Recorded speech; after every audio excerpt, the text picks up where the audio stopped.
bugs there. So my name is Kai, and welcome to Lausanne School of Engineering. Welcome to York University, and I know most of you are joining us. Well, this is your first semester. It's the the WIL semester, and so welcome to Lausanne, and welcome to EECS1011, Computational Thinking through Mechatronics. And I don't know, have you had your ENG 1101 class yet? If you have had it, you have something very similar. I taught that course for years, and we use the same. No, you haven't yet. Okay, so in 1101, you're going to have the same class agreement, and Fenella, who's the instructor this term, will probably go through that. But very quickly, this is how we're going to conduct ourselves. No, actually, so most students here are first year.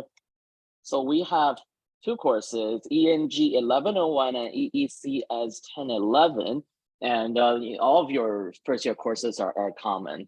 And I typically teach ENG 1101. Someone's telling me no audio. Everyone else can hear me. So we agree to behave in the following way while we're in class: be respectful, be curious, be humble, be kind. Really, this is just to help us have a good class. If I have to spend, and we only have an hour for these classes, and as I've posted, and I'll go through the class structure. A lot of this is for me to actually hear your questions and be able to answer you and help you.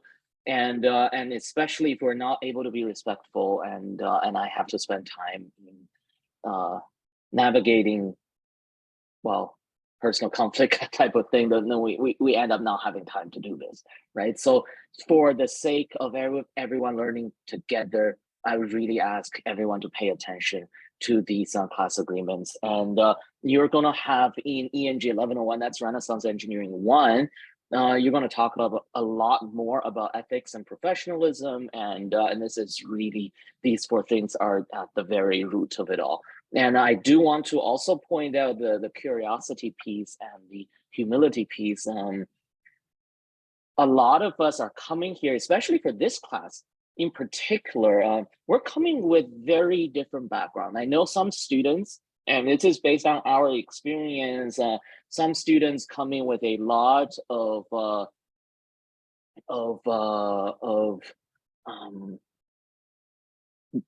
background experience, right? A lot of students have been coding through high school for multiple courses, and for other students, it's absolutely the first time they've done anything, and that's just how it is, right? So I really would ask all of us to really be, this is a part of respect, this is about part of curiosity, because we're starting at different points, and I will try to help students to move forward from where you are. This is also part of why the structure of the course is designed the way it is, because we recognize students are not coming from the same place, right? Be curious and recognize we all have something to learn. To answer Kinogen's question, I don't believe it's a co-requisite, but all of them are required. So you can take EECS 1011 at a separate time than EMG 1101. We have students who's taking this course in their second year. I do believe some of your classmates are in that position, and it's just people have different times, and right, but you will take all of that. I'm getting a lot of private messages, so this is another piece about respect piece. Really, it's because you wouldn't know the experience from the professor. If I get a lot of private messages, Zoom makes it I answer you privately, and it becomes very hard to keep track, right? So please do, if you have a question, don't send it as a direct message, and I'll find time to answer a question. And like I said, this is class introduction, so we are going to have plenty of time to ask questions about this class, and I'll stay a little longer today because I know a lot of you are going to have questions, and again, all of these are going to be recorded. We'll have another class on Monday in person, really cover very similar things, right? Okay, so my name is Kai. My Chinese name is Zhuang Kaihua. I use the pronouns he, him. I'm an engineer. I'm an educator. I'm a comic artist. I draw all of these comic figure myself. I do a lot of different things, but most important for you, I'm a professor of engineering and computer science at the LaSalle School of Engineering. And I'm really a bit of a polymath, and the word polymath means I have many interests, learnings, expertise. My academic background is in system science, bioengineering, environmental engineering, and computational modeling. Really, that computational modeling piece is connected to everything else. Most of these words are rather foreign to you. By third, fourth year, you start understanding what they are. But the key piece is I've been doing programming for a very long time, right? I have a lot of expertise outside what is traditionally considered engineering academia, leadership development. I spent 20 years as a martial artist. Like I said, I draw comic. I do a lot of, I like to sing and play the piano. In live classes, sometimes I drag my keyboard. On Zoom, it's a little hard to do. So I may bring my piano in on Wednesday and play a song, and yeah, and my students tend to like that. I am a student of the wisdom traditions, and I'm also a budding entrepreneur. I have a education and leadership development company, and I want to briefly talk about my experience with computer programming. Like I said, I've been doing this for a very long time. I think the previous version of this title was Coding and I, a love story. I thought that was maybe too much. I don't know. Next year I might go back to it. But my history, it really is I enjoy programming, and I've been doing this since I was 10 years old, and nobody that's on Zoom right now, I'm gonna guess, assuming nobody is like above 35 has any idea what this have ever seen this, right? I don't think Compaq is even a company, but that's my first computer. I don't have a picture of my computer, but this is very much the what I had, right? I was in China at the time, and I think I might be the only one of my friends that had a computer. This was a very, very different time, right? And I started coding when I was 10 years old, and that was in QBasic, which is a very, very old programming language. If you were taking computer classes back then, that would be the introductory language you would take. It would not be MATLAB, it would not be Python, it would be QBasic. Like I said, this is the computer, what it looked like back then, right? That would be early 90s, early 1990s, I think, right? And I was probably 1992-ish, right? And it was running Windows 3.0, which is so old, right? And I wanted to, yes, it's ancient. That's really what it is, right? And I wanted to make games. I could never make the Snake game. If you don't know what Snake is, it goes, it's like a little, I don't know. I look up Snake. If you don't know what Snake is, look up Snake. This is an ancient game that's the predecessor of many games. Snake and Pong are classics. QBasic is a old programming language. I don't think anybody ever use it anymore, and it looks well. Well, we might as well skip forward. Is this course is called computational thinking. Computational thinking, so you're going to learn about programming language with this, which is MATLAB, and then you're going to learn about the thinking behind computing. So the computational thinking in QBasic is the same as what you'll be learning today, right? The way that we think about how we approach programming, it has not really changed. Right. And for what purpose did I use QBasic? Like I said, I wanted to make games. and I was unsuccessful in doing so. And so moving forward, this is my high school. This is a different language. In high school, we use Pascal, which is yet another basically dead language. And my high school time was just around the turn of the century, so 2000s, right? Early 2000s, late 1999, and it's the rise of the internet. I wanted to make multiplayer games, and that's what I was learning Pascal for. And I was one of the fortunate students that actually, we had a fairly good computer teacher back then, and I had a lot of freedom to do it. And for those of you interested, this is before any of your cell phone games and multiplayer games. This is what games look like back then, right? You literally go into a text-based interface, and yeah, I never succeeded. This was my motivation. I just never succeeded. So students on chat are asking questions. As I've made it very clear in many of the announcements, Monday are online only, and Wednesday is in person only, although I will be recording the Wednesday sessions, right? Someone says it's not like Nokia mobile games. Nokia mobile games are much more advanced than what this is. Let's put it in the back end is very, very advanced, but absolutely that's the same idea, right? And because this was before we even had cell phones, we're using dial-ups, right? Anyway, so we only have 2 classes. We only have Monday and so for labs, I will explain that in a bit. So university, I did C, C++, and some assembly. These are things that you will likely be engaging regardless of engineering discipline. You can't escape C and C++. And that's my introductory class. So my version of EECS1011 was in C++, and I was basically where you are.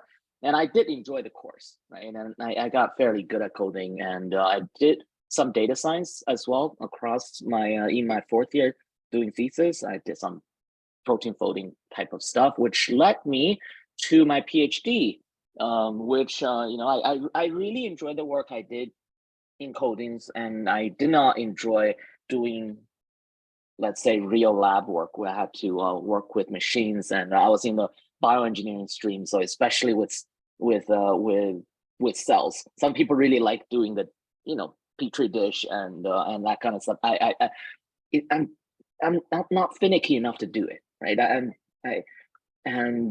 So I entered the biocomputational stream, and I did a lot of coding work for bioengineering. What we were doing is designing microorganism for cleaning up uranium, right? So you would use computer and really mathematics to represent the behavior of these organisms and the genetic structure and protein structure of these organisms, and then we'll use computational code to help us design these how to do the bioengineering work, right? And how to make them do work for us. And this is how I got introduced to MATLAB, and I spent about 6 years coding exclusively MATLAB. I haven't done that in a long time until now. MATLAB is very much a language that is geared towards math, engineering, and science, right? It's really a lot of scientists that does it. And it's very good at math. But it's also very decent at plotting anything you can think of plotting in an engineering setting. So this is actually my work on the right. As you can see, you can plot some pretty graphics. And my postdoc, I started doing Python, which is another language you're likely going to be engaged. I think you're going to be doing MATLAB and Java, all of you, and some of you will at least take a course in Python. And these are really the big languages in engineering, in computer science, and really in related technology. And of course, there's a whole ton of languages, right? And as you can see, every stage of this journey of mine, I'm using a different computer language. The message here is the thinking behind it is the same, right? Once you get good at programming with one language, you really just need to pick up the syntax in a different language, right? And then you'll be able to do it. This is how really great writers, like that write novels, can write in multiple languages if they speak multiple languages, because the structure of the story is the same. The structure of human language is the same, regardless of what linguistic syntax you're using, whatever language you're speaking, right? MATLAB is just as good as any other to start. Actually, probably it's a very good one for engineering students to start with. So in my postdoc, I did a lot of coding for environmental engineering purpose, and Python is named after a snake. So kind of going back to my very first attempt at 8 years old, 10 years old, trying to program Snake the game. Never managed to do it, kind of made a circle here, right? And last week I used MATLAB. This is the code I wrote for my daughter last week. And she needed some math problems. She's learning single digit addition. So we have to have randomized numbers, 7 plus 5 equal to what, and 6 plus 9 equal to what, and then we're moving on to single digit subtraction and all of that, right? So I'm using coding for parenting. Coding is useful, right? Knowing how to program really is useful, and you can actually have lots of opportunity of making use of it for your daily life, and this is one example, right? I want to talk about, I came across this comic the other day and it was hilarious. So by the end of this class, you might experience what this means, right? And so if you're a scientist, but by the way, I was a computational scientist, right? So I'm a scientist and a programmer. I know why I know the culture is very different, right? So if you're a grad student in a science lab, you're saying, hey, it finally worked. And great job. Now we need to figure out how and why. Science is about that, right? We're engineering and we're programmers. Here's the thing: debugging is a funny experience, right? And a lot of times throughout this semester, you feel like, well, the guy on the bottom, right? And you try to make that debug. You're trying to figure out where you make that tiny little mistake, and sometimes you just find it. It's kind of like how I made a mistake with that, missing that 9.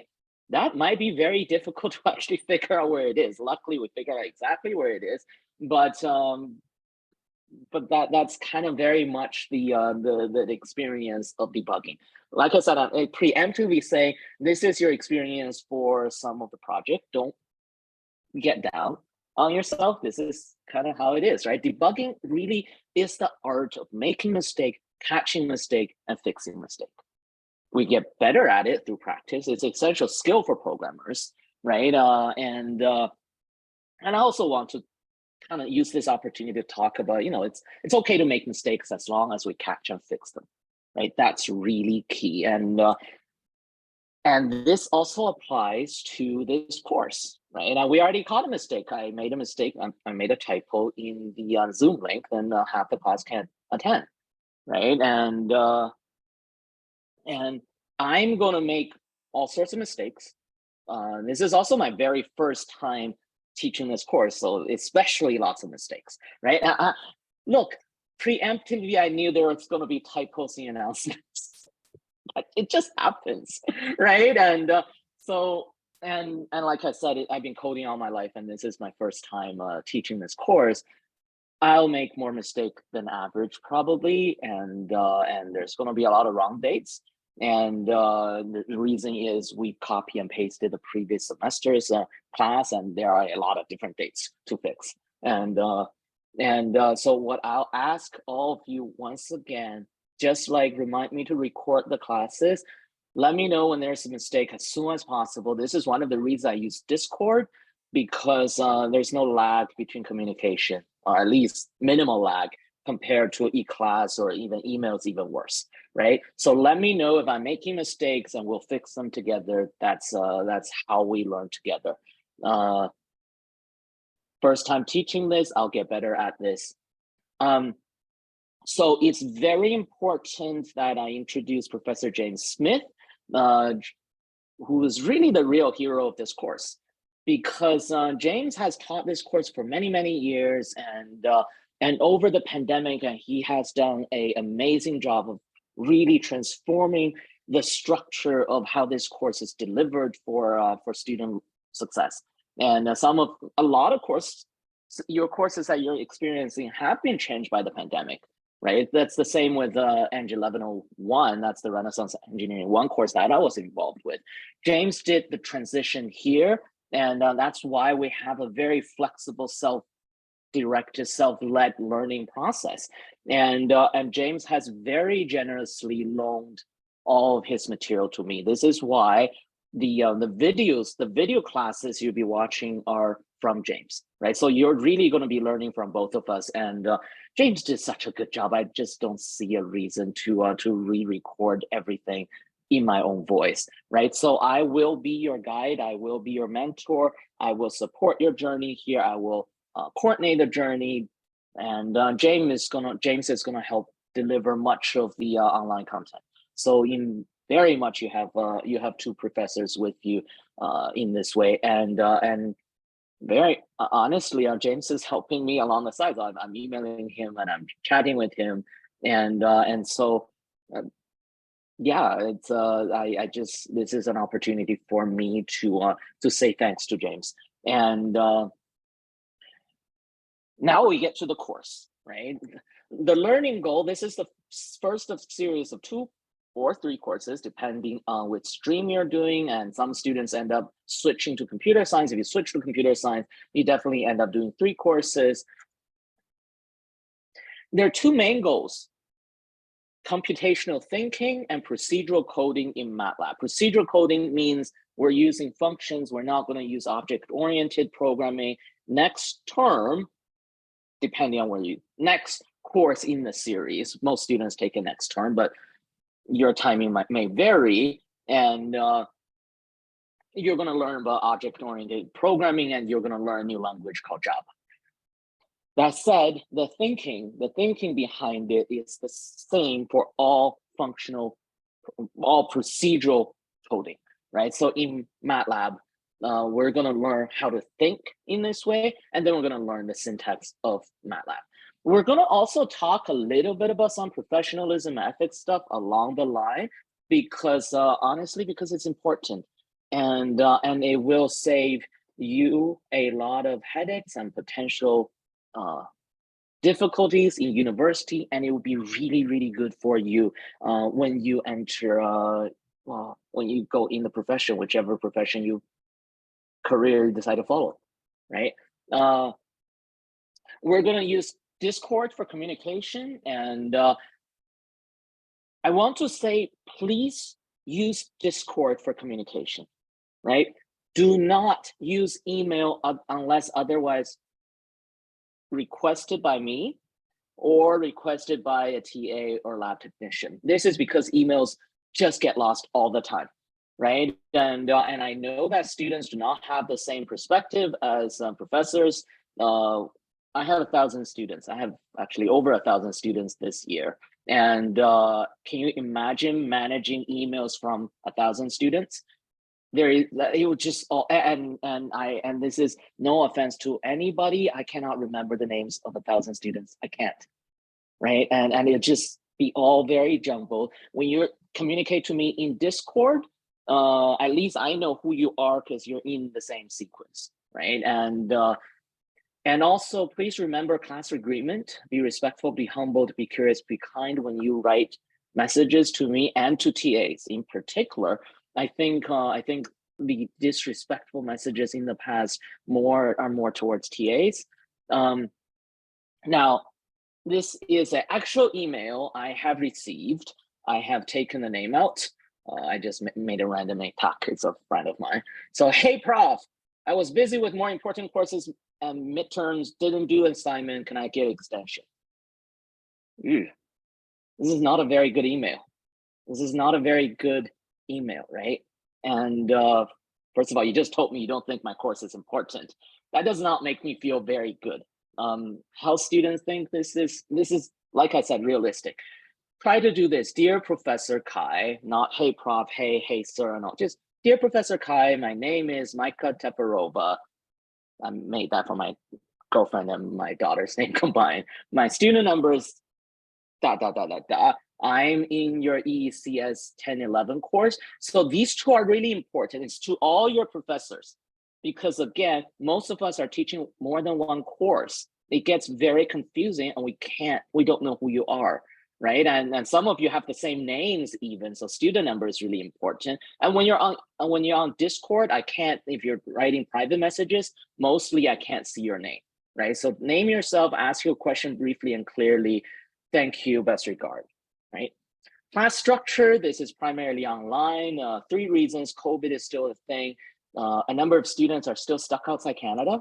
And but most importantly, during the pandemic, we discovered that the current way of offering the class is better for student success. Students are enjoying this experience, right? So there are online material. This is do it mandatory. You have to do it, right? It's do it yourself style. There's videos, exercise, and readings. This is already open for you. It's released in batches to help you manage your time.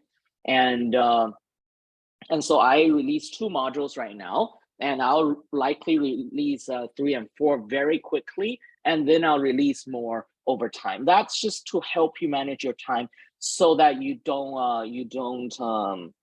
lag behind, right? But you're welcome to just manage your own time. If this week you have time, you want to finish 1 and 2, go finish 1 and 2, right? I'll likely release 3 and 4 very quickly, so very soon, so you can do all 1, 2, 3, 4 ahead of time for the online material, and then you'll be very prepared for your labs. So scheduled classes are optional, mostly Q&A. They're all going to be recorded. Labs are mandatory, right? But in most cases, you can do it at home and then submit. There's different ways we're gonna do this, and so labs are there's gonna be a synchronous online section as well. So you never really need to come to school, right? Again, for a lot of different reasons, including the pandemic. There is a minor project that is mandatory. There is a major project is optional, but you need it to get an A, or you need it to boost your grade. I think it's typically we do between 13 to 15 modules, and I'll have to double check how many modules there are. Okay, classes. We talked about this is optional, right? So the online materials, it may have deadlines, right? It's really to make sure you're keeping up with the class, so just pay attention to all those deadlines, and I'll name it when there is a deadline, right? Scheduled classes are mostly Q&A. Monday are via Zoom, and Wednesday in person. So to be clear, yes, all the materials are available on eClass, but not right now. I'm going to open it up in batches, right? I don't actually want students to rush to the end, and because I really want to help you manage your time. This is only one of your 4 to 5 classes. Your lab day is different. There's 3 different lab days for different people. It's not just Thursday. I think it's I believe it's Tuesday, Wednesday, Thursday, and it'll show up, right? We talked about, so Discord is mandatory. It is really the only place I'm going to be communicating with everyone after first week. So you can find the link online. eClass, where everything happens, we'll take a tour, because I'm looking at the time. I want to cover some more stuff before I take the tour. And yes, Monday is online classes. And textbook is not mandatory, but very useful. Some students learn better from videos, other from books, and some just like to Google stuff and try. I don't care how you do it, right? This is a course about you learn the material, do the work, and show me you're competent, right? The key to success is figure out what works for you.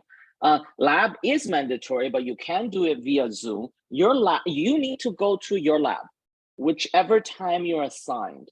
And one student was asking about Thursday. It is not just Thursday, and it's whichever session you're assigned because TA is assigned to you, right? And we have two parts. MATLAB is the programming part, and we do the mechatronic part with Arduino, which some of you may know very well, and other might be new. It's really a homebrew computer chip, right? This little thing has all the making of a computer processor on there, right? And so lab, yes, there you go. Tuesday, Wednesday, and Thursday, lab 0, 2, and 1. I don't know why they decided to do it not in order 1, 2, 3. So just make sure you're going to the right one. And location change a little bit if you decide to go in there, right? William Small has a ton of computers.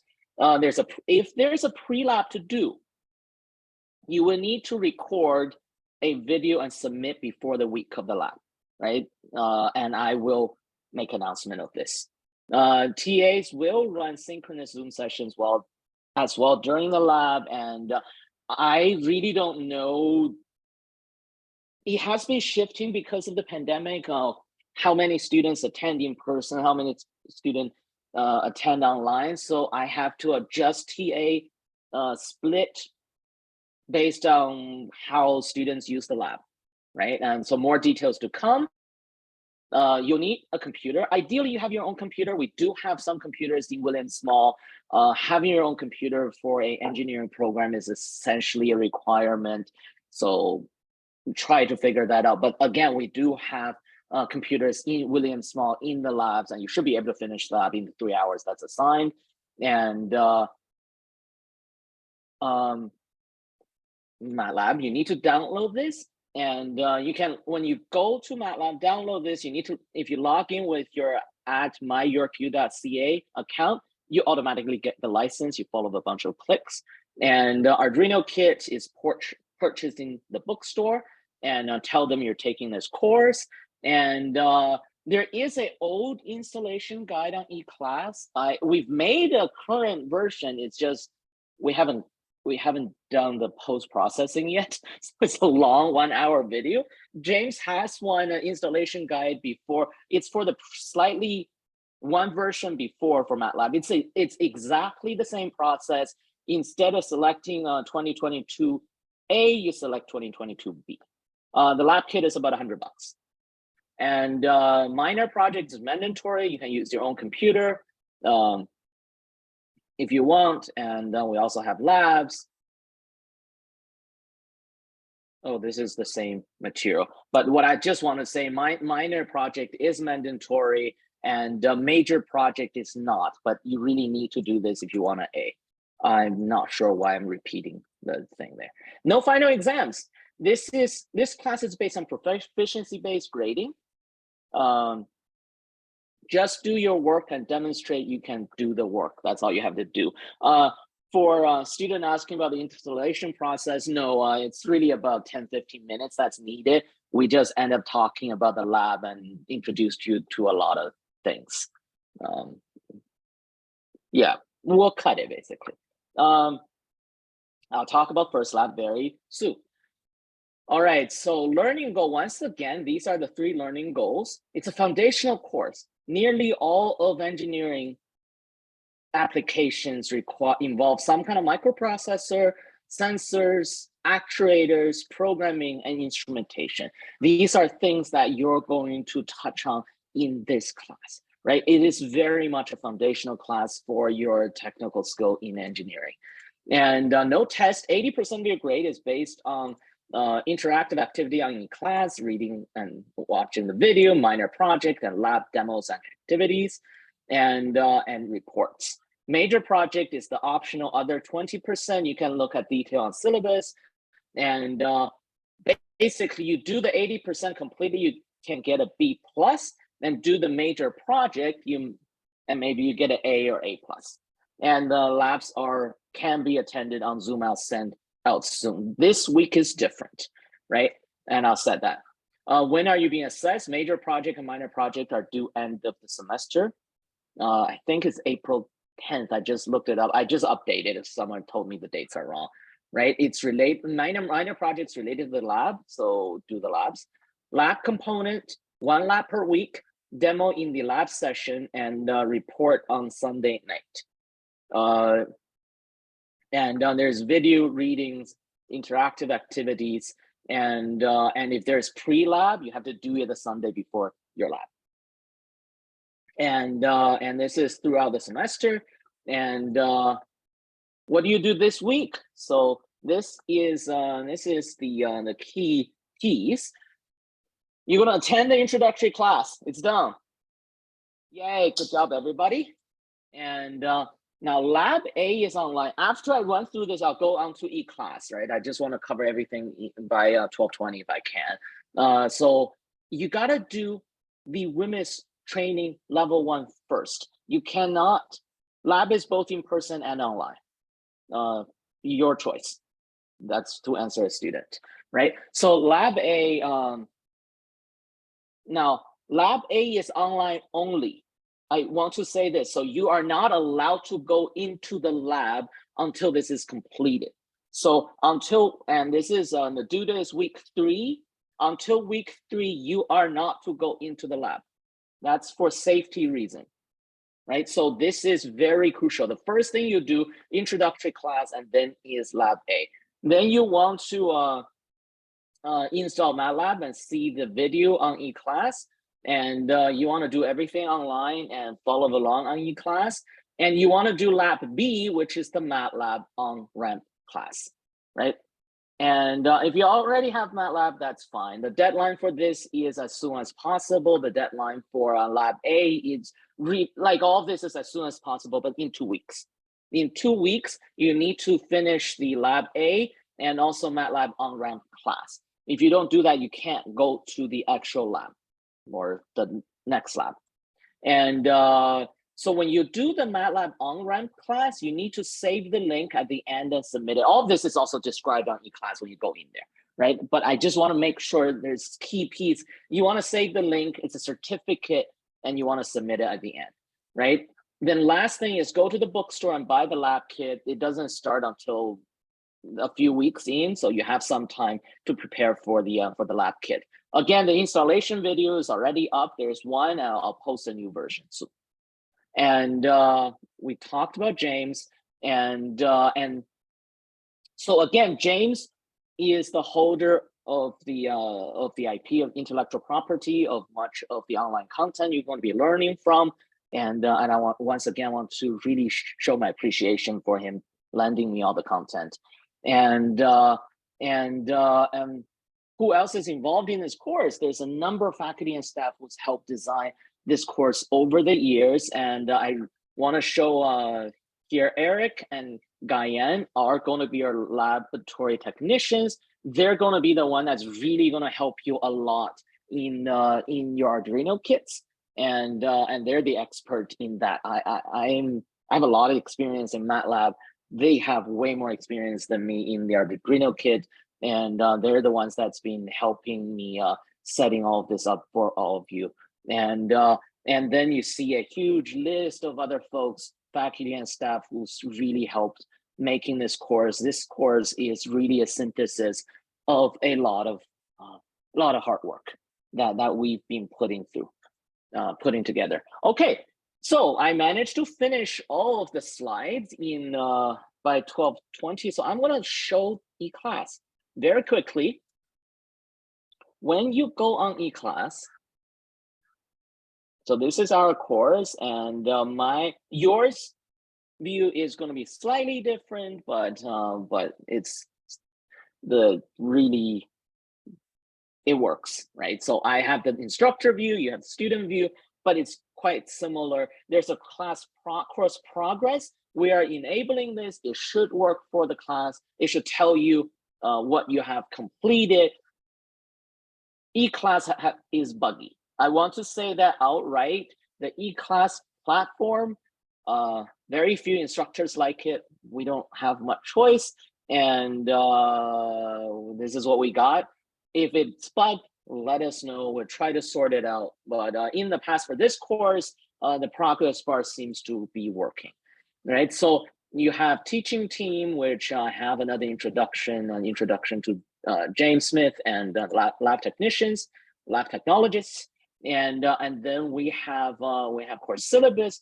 I highly recommend everybody to actually read the syllabus. Students have a pattern of not reading the syllabus and then coming to us afterward and complain about not understanding how the grading work. Please go read this. I couldn't give a very specific explanation of the grade just time-wise in this class. It's clearly stated here how the grading work, right? And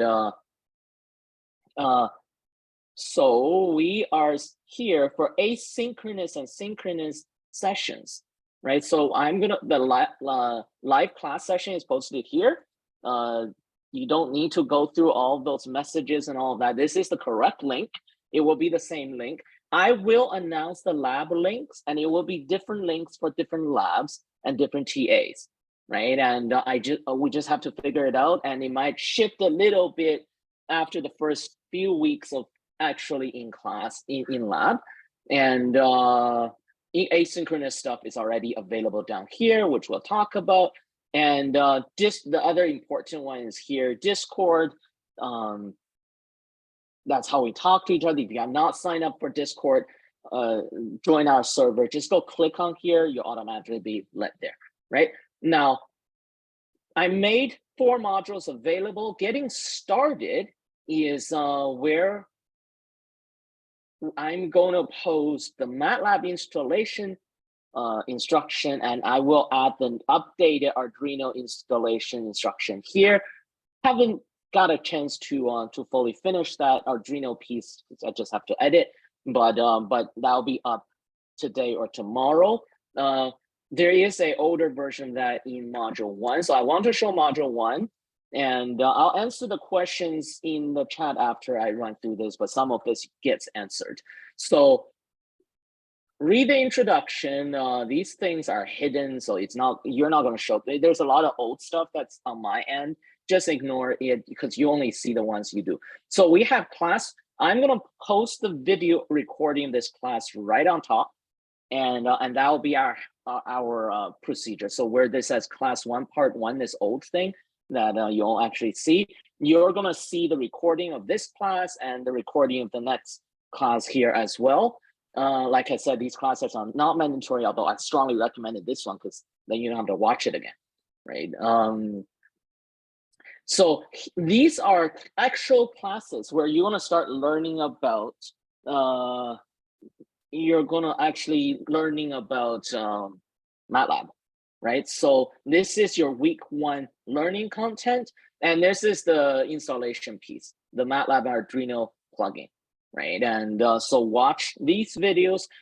All of these are required activities, right? So everything that is under learn and under practice, you have to do for grade.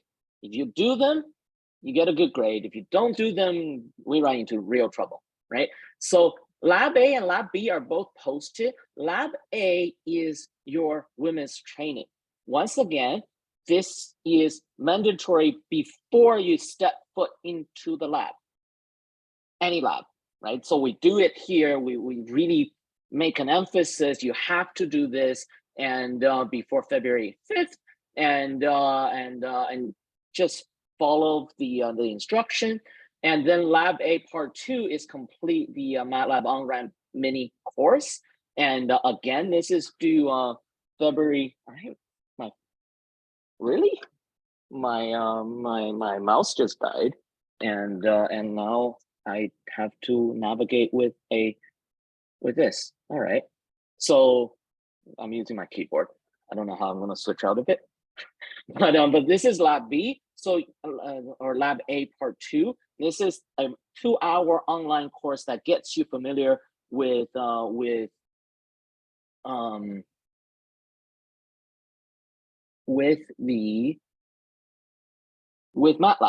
I can't remember specifically. I think it's 8 or 10, I can't remember. You can miss 2 labs. This is also stated in the syllabus. You can miss up to 2 labs, and no questions asked. This could be when you're sick. This could be if you just decided not to do them. But if you do all of the labs, your 2 worst labs gets waived.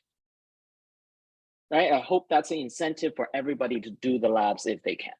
All right, so that is week 1, module 1. Then if we go to module 2, very similar thing happens, right? So you have all the learn activities that you have to do, and there's some interactive activities as you move forward, right? H5P has some interactive questions, and later on there's little practices you have to do, and there are things called MATLAB Grader, where it's directly linked to MATLAB's website server, and lab A is due at the end of module 2. So that's another way of telling you module 1 is week 1, module 2 is week 2. Each module follows a week in general, and lab A, you got to do both the on-ramp, MATLAB on-ramp, and more, just as importantly, if not more, the women's training. Right, once you've done both of those, week 3 is when the actual lab opens, right? There are more than, okay, so that's all of it. I'm gonna answer some questions. And so there are more than 3 TAs. How we're gonna handle it? We're gonna handle it because some TAs are specifically for grading, some TAs for in-person lab, some TA for not person. For virtual lab. I don't know how I'm going to split TA's time yet, because I don't know how many students plans to come in person. Now there's an advantage to be in person because you get lab techs who can help you, especially when you get to the Arduino part. And so you might want to consider that, but they can also run Zooms through the TAs. So now, to be very clear, there are no physical labs this week or next week. There are no virtual sessions for labs this week or next week, but there are labs, right? So lab A is considered labs that you have to do, right? Just to be very clear on that. That's a question to Turth. And when do we have to have the Arduino kit? Ideally, you get it this week or next week. We don't have content that's related to Arduino this week or next week, right? So you get a couple weeks to prep it. No,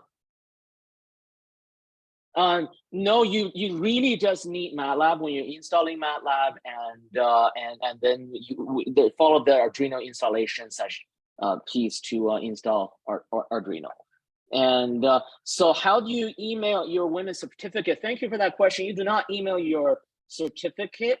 So if you go to, so we're back to share, and no, module 1, there is a upload place, right? So if you go here, it's called a submission box. So you can submit, right? It'll tell you, you can make a, I don't have to, I'm an instructor, so I don't get to see the submission. But whenever you see, because I'm not submitting to myself, but whenever you see on this icon on eClass, you see the hand with a paper, that's a submission box. So you submit your certificate by clicking on here, and it automatically does it. I hope that makes sense to you. And that will be the same for almost everything we ask you to submit. It's a submission box. You see that hand icon, it goes up. So other questions, again, don't ask me direct messages, post in the comment chat. I will only answer questions in comment chat. Direct messages get too confusing. You mentioned something, not have all their labs on Thursday. You know where it is on your schedule. So you're asking when your lab is. When you go to your personal schedule, you only see one lab. You don't actually see 3 labs. I see 3 labs like this. Students are broken into 3 labs. right? So you go follow your personal schedule, and on that, it'll tell you you're either in lab 1, lab 2, or lab 3, and which date is and time it's on, and which location it's on. It's just like if it's a tutorial or a lecture. It's not attendance, but for most of it, for most labs, we actually allow you can just do it on your own, and you just record a video of it working and share with us. For most labs, there might be labs where we ask you to do a live demo, then you do it with the TA in person, right? I will host more specific on how to submit the lab in as when we get to that portion, right? So people are still asking me questions through direct chat, specifically student Larissa. Please post your questions on chat, because also it doesn't get recorded for everybody else, right? Just don't send direct messages. Is attendance? No, only have. So what do we have to do for week 2? That's module 2 for Mustafa's question. And so once again, going to show e-class. So we have module 1, module 2, and you see the dates that's on there. That's the suggested date for you. You don't have to do it. You can do it later. Since it's a double L term, it doesn't show lab on our schedule. Only courses are. What? That is very, very strange. Is that the case for everybody? Because that's not supposed to be.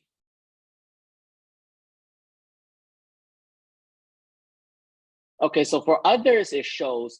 So, Okiwame, can you send me a message on Discord if you still can't find it? Because other students are saying that I don't know. So you can see on chat there is a lot of very different things. Why do I suggest this? If a student wouldn't mind posting Q&A, a version of your schedule, just screenshot it and let people know where it is. That will be really helpful. I encourage everybody to use Q&A to answer each other's question as well. And yeah, so let me see if there's any other question. So just to be clear, I'm seeing some other private people ask, again, direct messages it gets really confusing for me.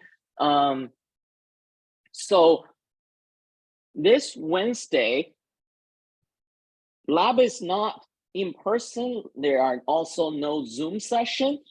It is online in that you have to go to the practice tab in eClass and actually do them, right? You can do it anytime. So there's no specific time requirement for you to do it. You can do it anytime you want, but you have to do them.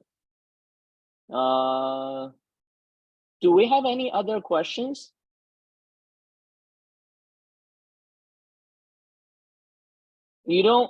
For the upcoming weeks, you will see more requirements as the lab's being posted, and I'll send out the requirement once I open the module, right before the labs. Some labs require you to do a pre-lab, and you have to submit the pre-lab before the lab on Sunday before your lab, right? And so usually you get a week to do that, and if you don't do that, you're not allowed to do the lab. But in some later labs, you are going to be asked to bring your Arduino board in, so you have to do that. Or if you're staying at home, you don't have to do that. You just check into to Zoom. Yes. So for these 2 weeks, you have to complete module 1 and 2, and I suggest do it earlier rather than later, because it really helps you with the other courses. And yeah.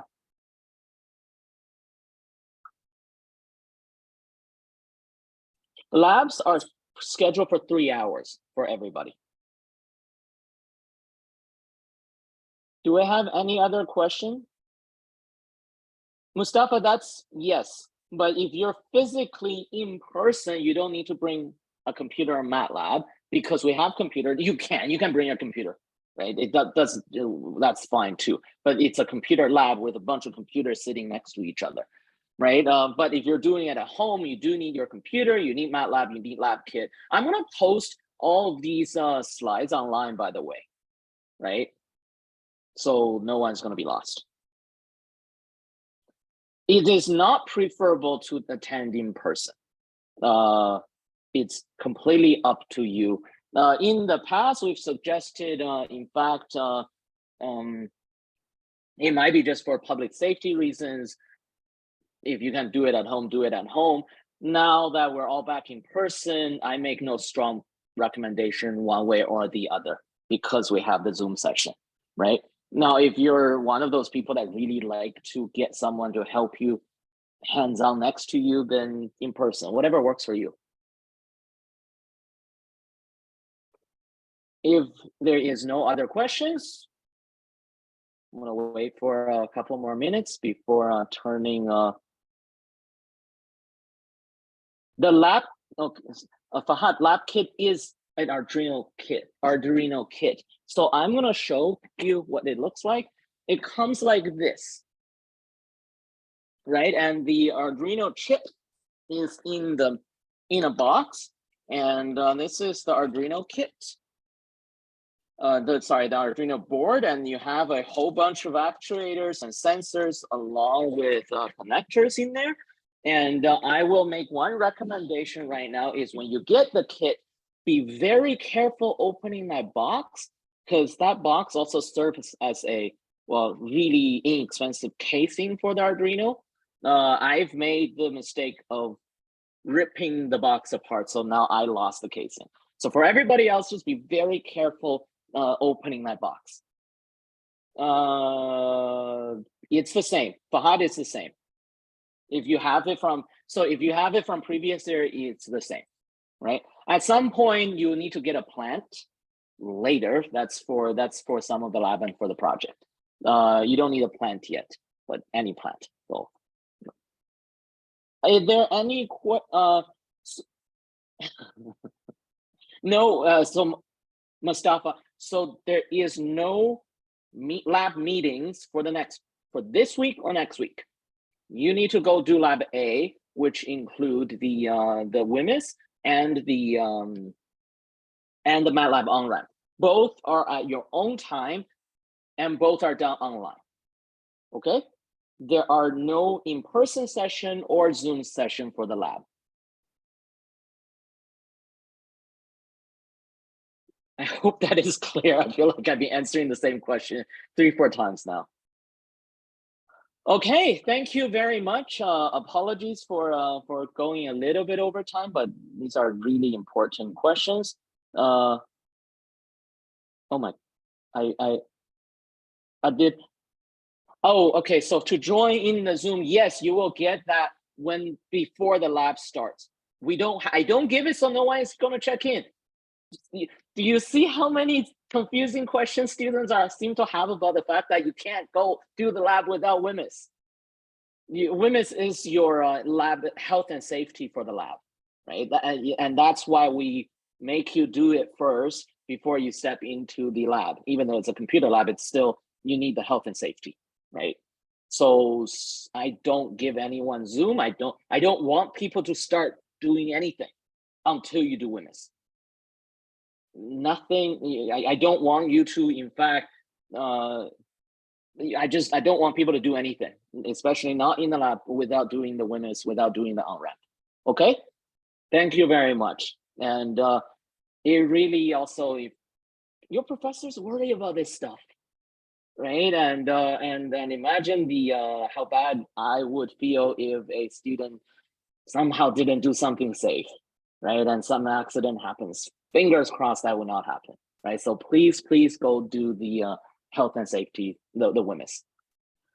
All right, thank you very much. Have a good day. I'll see you on Wednesday if you choose to come. And what I'll do is go over the material that you got for the week, and mostly answer some questions. Take care, everybody.